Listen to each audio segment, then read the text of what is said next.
ನಮಸ್ಕಾರ ವೀಕ್ಷಕರೇ, ನಾನು ನಿಮ್ಮ ಬೀನಾ ಚಂದ್ರು. ನಾನು ಈ ದಿನ ಹೀರೆಕಾಯಿ ಸಿಪ್ಪೆನಲ್ಲಿ ಚಟ್ನಿ ಮಾಡೋದು ಹೇಗೆ ಅಂತ ತಿಳಿಸ್ಕೊಡ್ತೀನಿ.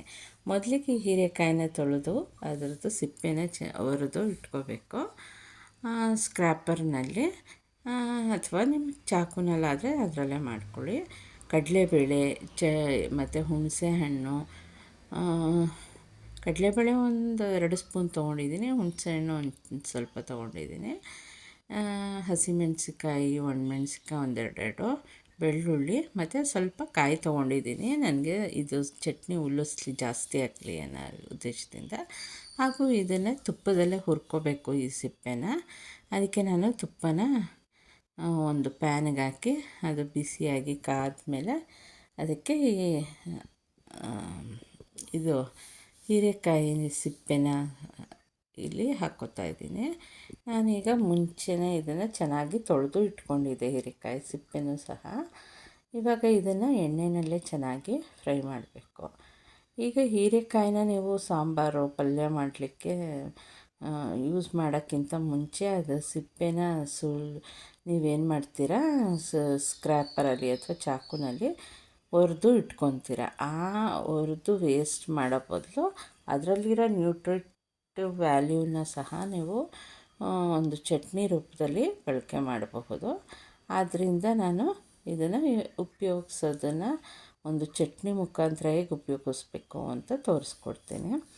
ಇವಾಗ ಇದನ್ನು ತುಪ್ಪದಲ್ಲೇ ಯಾಕೆ ಹುರ್ಕೋಬೇಕು ಅಂತ ಅಂದರೆ, ಹೀರೆಕಾಯಿ ಚಟ್ನಿನಲ್ಲಿ ಹೀರೆಕಾಯಿದು ಹಸಿ ವಾಸನೆ ಗೊತ್ತಾಗಬಾರ್ದು. ಆ ರೀತಿ ತುಪ್ಪದಲ್ಲೇ ಘಮ್ಮಂತ ಹುರ್ಕೊಂಡ್ರೆ ಅದು ತುಂಬ ಚೆನ್ನಾಗಿ ಬರುತ್ತೆ. ಈಗ ಹೀರೆಕಾಯಿ ಸಿಪ್ಪೆನೆಲ್ಲ ತುಪ್ಪದಲ್ಲೇ ಹುರ್ಕೊಂಡೆ. ಆನಂತರ ಕಡಲೆಬೇಳೆಯನ್ನು ಸಹ ಹುರ್ಕೋಬೇಕು. ಹೀರೆಕಾಯಿ ಹುರಿದು ಇಟ್ಕೊಂಡು ಸಿಪ್ಪೆನ ಒಂದು ಬೌಲ್ಗೆ ಹಾಕಿಟ್ಕೊಂಡೆ. ಈಗ 1-2 ಸ್ಪೂನು ಕಡಲೆಬೇಳೆ ಸಹ ಹಿಂಗೆ ಹುರ್ಕೋಬೇಕು. ಹಸಿಮೆಣ್ಸಿಕಾಯಿ, ಒಣಮೆಣ್ಸಿಕಾಯಿ ಎಲ್ಲನೂ ನೀವು ಫ್ರೈ ಮಾಡ್ಕೋಬಹುದು, ಇಲ್ಲ ಒಣಮೆಣ್ಸಿಕಾಯಿ ಮಾತ್ರನೂ ಮಾಡ್ಕೋಬೋದು. ಇವಾಗ ಎಲ್ಲ ಹುರ್ಕೊಂಡಾದ ತಕ್ಷಣ ಇದನ್ನು ಆಫ್ ಮಾಡ್ತೀನಿ ನಾನು. ಆಫ್ ಮಾಡಿದ ತಕ್ಷಣ ಇದು ಸ್ವಲ್ಪ ಆರಲಿಕ್ಕೆ ಬಿಡಬೇಕು. ಒಂದು ಬೌಲ್ಗೆ ಹಾಕಿಟ್ಕೊಂಡಿದ್ನಲ್ಲ, ಈಗ ಇದೆಲ್ಲ ಚೆನ್ನಾಗಿ ಆರಿದೆ.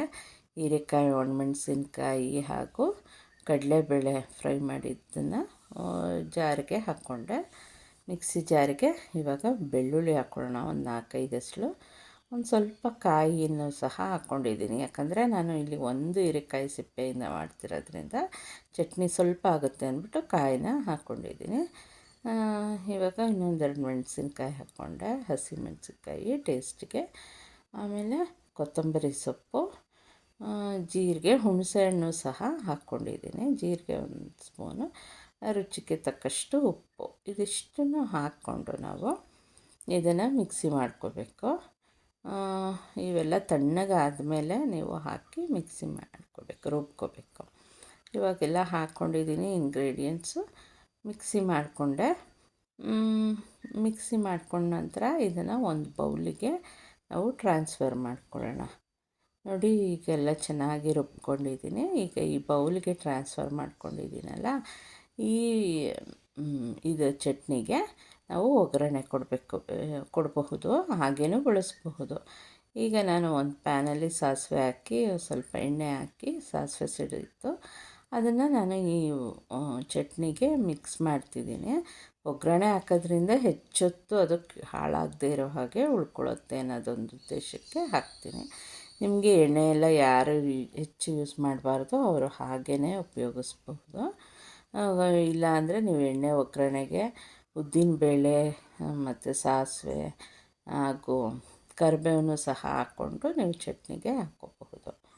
ಇವಾಗ ಈ ಚಟ್ನಿ ರೆಡಿ ಇದೆ. ಈ ಚಟ್ನಿನ ದೋಸೆ, ಚಪಾತಿ, ಇಡ್ಲಿ, ಬಿಸಿ ಅನ್ನಕ್ಕೂ ಹಾಕ್ಕೊಂಡು ತಿನ್ನಬಹುದು. ತುಪ್ಪ ಹಾಕ್ಕೊಂಡು ಇನ್ನೂ ತಿಂದರೆ, ಇಲ್ಲ ಆಲ್ರೆಡಿ ತುಪ್ಪ ಇದೆ, ತುಪ್ಪ ಹಾಕ್ಕೊಂಡು ತಿಂದರೆ ಇನ್ನೂ ತುಂಬ ಚೆನ್ನಾಗಿರುತ್ತೆ. ವೀಕ್ಷಕರೇ, ಈ ರೆಸಿಪಿ ಇಷ್ಟ ಆದರೆ ನಿಮ್ಮ ಮನೆಯಲ್ಲೂ ಟ್ರೈ ಮಾಡಿ. Thanks for watching.